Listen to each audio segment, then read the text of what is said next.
Amen. Tupigie mama yetu makofi. Imagine anasoma na hajaitisha miwani. Hiyo mnaiona kama ni kawaida. Wengine wanasema niletee miwani na anashika kitabu hivi. Sasa mama yetu ako na neema. Anaweza kusoma bila miwani na anasoma vizuri. Amen. Hii kitabu ya Philemon tumesoma, tunaona mtu anaitwa Onesimus. Onesimus kwa Greek inamaanisha mtu wa maana. So jina lake Onesimus linamaanisha ni mtu wa maana. Lakini vile tutakazoangalia tutaweza kuona hata kama jina lake ilikuwa inamaanisha ni mtu wa maana, kuna wakati aliwahi kuishi hakuwa ni wa maana kwa community, hakuwa ni wa maana kwa wale anakaa na wao, ijapokuwa jina lake linamaanisha yeye ni mtu wa maana. Onesimus, unajua huko kwetu kuna wenda wazimu wawili. So wenda wazimu wawili, mmoja alikuwa wenda wazimu, walikuwa wenda wazimu wa vyama. So mmoja akawa mwenda wazimu wa chama cha utawala, mwingine akawa mwenda wazimu wa chama cha upinzani. So wakaanza kutusiana, mmoja akatusi mwingine ati wewe kichwa mnene akili maimai. Yaani kichwa kubwa akili zero. So aliangalia hata kama ni wenda wazimu wanapinzana, akaona wewe wenda wazimu wako ni mbaya kuliko yangu. So akasema wewe ni kichwa mnene lakini akili maimai. Which means hata kama alikuwa na kichwa kubwa, hiyo kichwa ilikuwa empty. Na mwingine akaweza kurealize vile unafaa kuwa haukuwa hivyo. Kuna vile anafaa kuwa, lakini mtazamo wake anaweza kuangalia kuona vile ungepaswa kuwa haujakuwa hivyo. So akaona hata kama yeye ni kichwa kubwa akili kidogo. So Philemon alikuwa anaitwa ni mtu wa maana, lakini wakati huo hakuwa wa maana. Na mnajua maisha iko na before, now na after.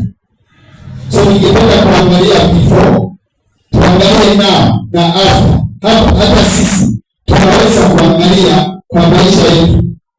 So wakati Philemon alikuwa ni mposi wa Onesimus. Onesimus ni mfanya kazi kwa Philemon. Philemon ni mposi wa Onesimus. So Onesimus anafanya kazi, lakini jina lake linamaanisha mtu wa maana. Na baada anafanya kazi, yeye si mtu wa maana, ijapokuwa anaitanishwa na kuwa wa maana. So wakati anafanya kazi, aliweza kumfanyia kazi. Unajua kwetu kuna kijana mwingine aliandikwa kazi, na hiyo kazi ilikuwa ni ya kuchunga ng'ombe. Sasa mama mwenye alimwandika kufanya kazi, mdosi, alikuwa anaishi Bujumbura, lakini mahali anakaa ni Misafi, familia yake. So kuna mama, ule mama anafanya kazi na ule kijana ameandikwa kufanya kazi ya kuchunga ng'ombe. So kuna wakati, hiyo wakati walikuwa na sherehe, na wakati wako na sherehe, ng'ombe zilikuwa zimefunganiwa kwa nyumba. Mama akaambia yule kijana, hebu nenda ulishe ng'ombe. Kamwambia, kasema hakuenda kufanya. Mama kaenda shughuli zingine, akarudi akamwambia enda ulishe ng'ombe. Akasema naenda, hakuenda kufanya. Akarudi mara nyingine, na yule kijana sijui nitasema hakuwa na jambo ama alikuwa na kidogo.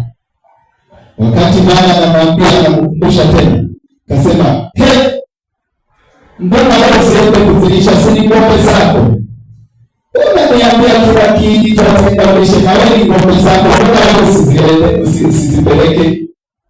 So ni mfanyakazi ameandikwa kufanya kazi, lakini si wa maana, ijapokuwa wanamtegemea akuwe wa maana kwao. Na mwingine alituma na mtosi akamwambia, enda uniletee mkate kwa duka. Si unajua kuna mikate ya aina mingi.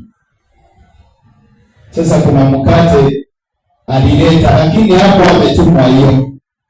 Wakati ameleta hiyo, mtosi wake akamuuliza, mbona umeleta hii? Akamuuliza, kwani hii ni jiwe, hii si mkate. So analeta vitu zingine tofauti na vile anatarajiwa kufanya. Kumaanisha nini? Ameandikwa kuwa mtu wa maana, lakini yeye si wa maana katika pengo lake, katika zamu lake, kile anachofanya, ijapokuwa anafaa kuwa wa maana, yeye si wa maana. So Onesimus alikuwa anafanya kazi na anafanya kwa Filemoni, na jina lake linamaanisha mtu wa maana. So wakati anafanya kwa Filemoni, aliweza kufanya vituko mpaka akatoroka. Na wale wanaweza kuangalia Biblia, kama kuna mahali wanaelezea anaweza kuwa alimuiba, na wakati amemuiba akatoroka, na wakati ametoroka alijipata jela na akakutana na mtumishi wa Mungu Paulo. Na Paulo alikuwa ni rafiki wa Filemoni. Wakati huo Paulo alikuwa jela na akaweza kuhubiria. Unajua wakati Paulo alikuwa jela, pengine anaweza kuuliza, unajua Mungu, mimi ni mtumishi wako, mbona unakubali niende jela? Na kumbe ameenda mission. Kuna mtu mwingine si wa maana wa